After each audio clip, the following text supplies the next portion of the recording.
esa forma de Rusia de empezar a encarar la situación y lo que está ocurriendo en Ucrania, hay quien dice, no, Ucrania la contraofensiva está yendo fantástica, todo está yendo muy bien. Si todo está yendo muy bien, ¿dónde se enmarcan estas palabras de Joe Biden, presidente de los Estados Unidos? Escuchen. Ukraine, he won't stop there. It's important to see the long run here. He's going to keep going. He's made that pretty clear. Putin attacks a NATO ally. If he keeps going, and then he attacks a NATO ally, where we've committed as a NATO member that we defend every inch of NATO territory, then we'll have something that we don't seek and that we don't have today. American troops fighting Russian troops. American troops fighting Russian troops if he moves into other parts of NATO. Make no mistake, today's vote's going to be long remembered, and history's going to judge harshly those who turn their back on freedom's cause. We can't let Putin win. Say it again, we can't let... No podemos permitir que Putin gane, no vamos a permitir que Ucrania pierda la guerra y desde luego no vamos a permitir, y aquí viene un poco al hilo de lo que filtraba inteligencia en Polonia, si es que lo hacía Polonia y no era Estados Unidos a través de Polonia, que decía, no se van a quedar aquí, nos van a invadir en un plazo de los próximos 3 años. Decía Polonia, pues hace unos días. Ahora se entiende, ¿no?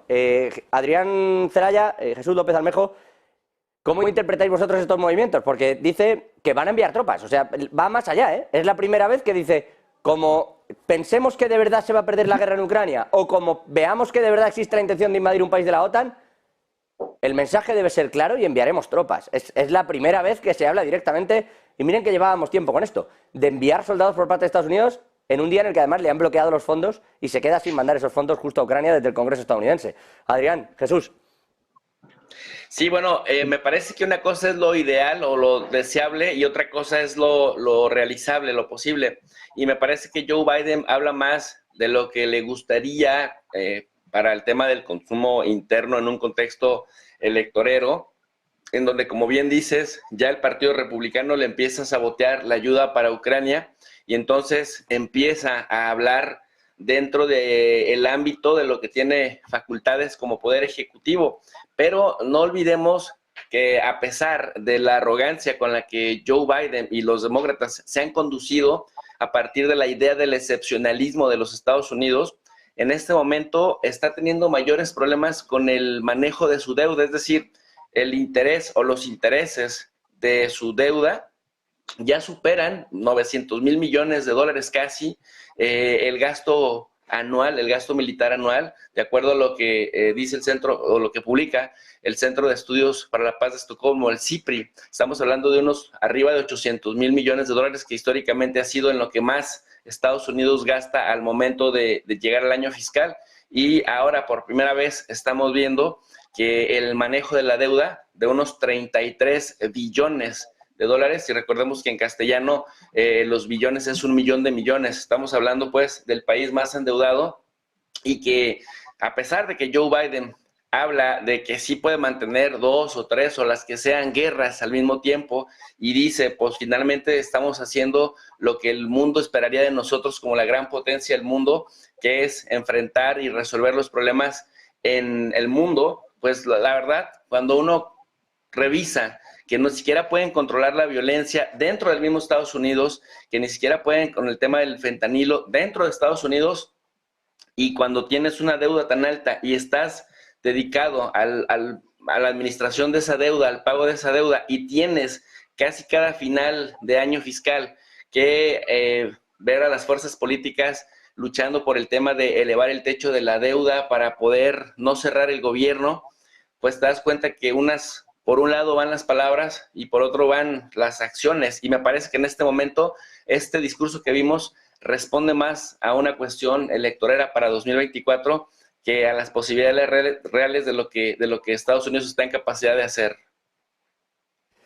Adrián. Bueno, sí. Desde una perspectiva de muy corto plazo podemos pensar que en estas declaraciones de Biden puede haber un intento de forzar la argumentación con la Cámara, ¿no? Dicen que no quieren ayudar económicamente a Ucrania, voy a ver si les asusto, ¿no? Advirtiendo de que si no me dan la ayuda, esto va a terminar en una guerra, en una confrontación directa de Estados Unidos con Rusia en Ucrania, ¿no?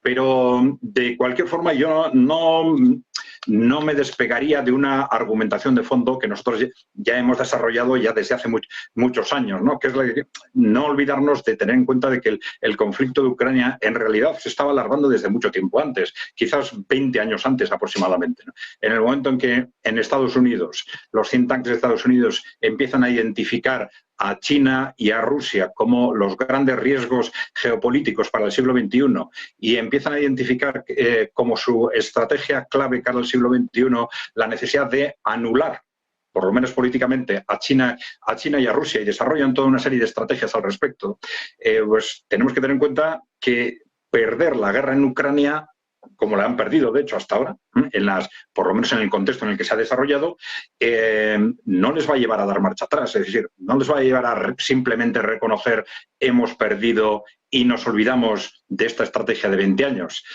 Me temo que por lo menos hay un sector muy, muy agresivo que no está dispuesto a aceptar, porque esto inmediatamente llevaría al asentamiento de lo que se está viendo que va a ser ese mundo multipolar, y creo que hay un sector muy agresivo, tanto en Europa, en Inglaterra fundamentalmente, en Gran Bretaña, como en Estados Unidos, alrededor de Wall Street, que está dispuesto a lo que sea con tal de no aceptar ese contexto. ¿Por qué? Porque están pensando que aceptar un mundo multipolar no es simplemente renunciar al control del mundo, que eso es solo el primer paso, que iban a perder a continuación, y esto se deducía claramente de sus documentos, que a continuación esto les iba a llevar también a perder el poder en Europa y en Estados Unidos. Es decir, a perder el poder definitivamente. No están dispuestos en absoluto a aceptar esto. Y esto quiere decir que pueden estar pensando en cualquier cosa antes de dar esta guerra por perdida. Y cuando digo esta guerra, hablo en términos generales. No importa tanto si el estallido se produce en Ucrania o se produce en otro sitio.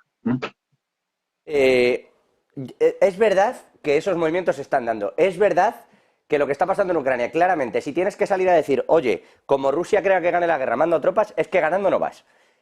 O sea, luego podemos hacer las evaluaciones que quieras, pero si tienes que salir a soltar una amenaza así, ganando no vas. Ahora bien, si es o no una amenaza también para unos republicanos que se han negado a enviar más fondos, tiempo vamos a tener. Es verdad que se evitó la fotografía del último momento de los republicanos diciéndole no a Zelensky porque se canceló la intervención del presidente ucraniano, por cierto, en el Congreso en el último minuto. Ni siquiera adujeron razones. Salió Schumer, el presidente del Senado, el demócrata, a decir, Chuck Schumer, que había habido una serie de circunstancias de último minuto, tal cual lo dijo, y que habían impedido que Zelensky pudiera estar en el Congreso. En fin, con esto sobre la mesa, si me permitís, voy a saltar al otro lado.